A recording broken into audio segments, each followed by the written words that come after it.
वैशाख माह में करें 7 शुभ कार्य, 4 वर्जित कार्य।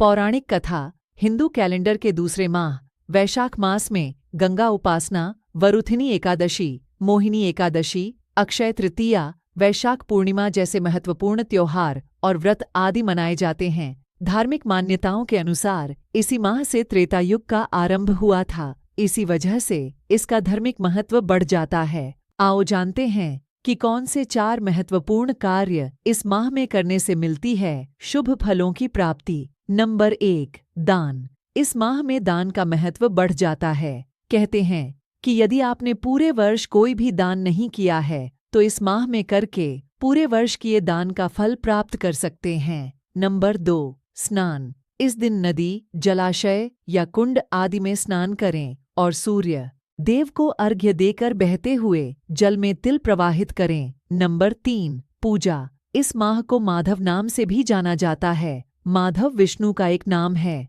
इस माह में विष्णु भगवान की पूजा का खासा महत्व है। वैशाख मास में भगवान विष्णु की पूजा का विधान है। इस दौरान भगवान विष्णु की तुलसी पत्र से माधव रूप की पूजा की जाती है। स्कंद पुराण के वैष्णव खंड अनुसार न माधव समो मासो न कृतेन युगम समम न च वेद समम शास्त्रम न तीर्थम गंगया समम। अर्थात माधव मास यानी वैशाख मास के समान कोई मास नहीं है, सतयुग के समान कोई युग नहीं है, वेदों के समान कोई शास्त्र नहीं है और गंगा जी के समान कोई तीर्थ नहीं है। इस माह के दौरान आपको एयुएम माधवाय नमः मंत्र का नित्य ही कम से कम 11 बार जप करना चाहिए। साथ ही भगवान विष्णु के केशव, हरि, गोविंद, त्रिविक्रम, पद्मानाभ, मधुसूदन, अच्युत और हृषिकेश नाम का भी ध्यान करें। उन्होंने पंचामृत का भोग लगाएं और उस पंचामृत में तुलसी पत्र डालना न भूलें। साथ ही उन्हें सफ़ेद या पीले फूल अर्पित करने चाहिए।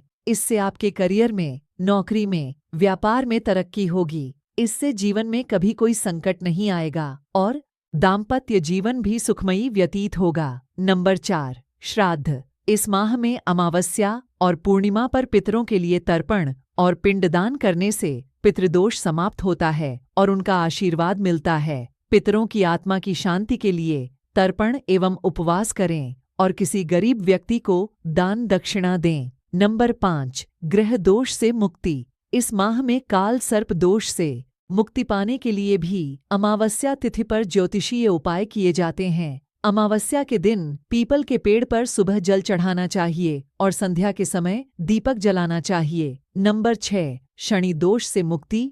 शनि से मुक्ति। दक्षिण भारत में वैशाख अमावस्या पर शनि जयंती मनाई जाती है, इसलिए शनिदेव तिल, तेल और पुष्प आदि चढ़ाकर पूजन करनी चाहिए। नंबर 7, सभी तरह के संकटों से मुक्ति के लिए वैशाख कथा का श्रवण करें और गीता का पाठ करें। वर्जित कार्य। नंबर 1, वैशाख माह में भूमि पर ही शयन करना चाहिए और एक समय ही भोजन करना चाहिए। इससे सभी तरह के रोग और शोक मिट जाते हैं। नंबर 2, वैशाख माह में नया तेल लगाना मना है। नंबर 3, इस माह में तेल व तली भुनी चीजों से परहेज करना चाहिए। बेल खा सकते हैं। नंबर 4, वैशाख मास में तेल लगाना, दिन में सोना, कांस्य के पात्र में भोजन करना, खाट पर सोना, घर में नहाना, निषिद्ध पदार्थ खाना, 2 बार भोजन करना तथा रात में खाना, यह 8 बातें त्याग देना चाहिए। पौराणिक कथा। प्राचीन समय में धर्मवर्ण नाम के एक द्विज हुआ करते थे। वे बहुत ही धर्मपरायण थे। एक बार उन्होंने किसी महात्मा के मुख से सुना कि कलयुग में भगवान विष्णु के नाम स्मरण से ज्यादा पुण्य किसी भी कार्य में नहीं है। धर्मवर्ण ने इस बात को आत्मसात कर लिया और सांसारिक जीवन छोड़कर संन्यास लेकर भ्रमण करने लगे। एक दिन भ्रमण करते हुए वह पितृलोक पहुंचे। वहां धर्मवर्ण ने देखा कि उनके पितर बहुत कष्ट में हैं। पितरों ने उन्हें बताया कि उनकी ऐसी हालत तुम्हारे संन्यास के कारण हुई है, क्योंकि अब उनके लिए पिंडदान करने वाला कोई शेष नहीं है। यदि तुम वापस जाकर गृहस्थ जीवन की शुरुआत करो, संतान उत्पन्न करो, तो हमें राहत मिल सकती है। साथ ही वैशाख अमावस्या के दिन विधि विधान से पिंडदान करो। धर्मवर्ण ने उन्हें वचन दिया कि वह उनकी इच्छाओं की पूर्ति अवश्य पूर्ण करेगा।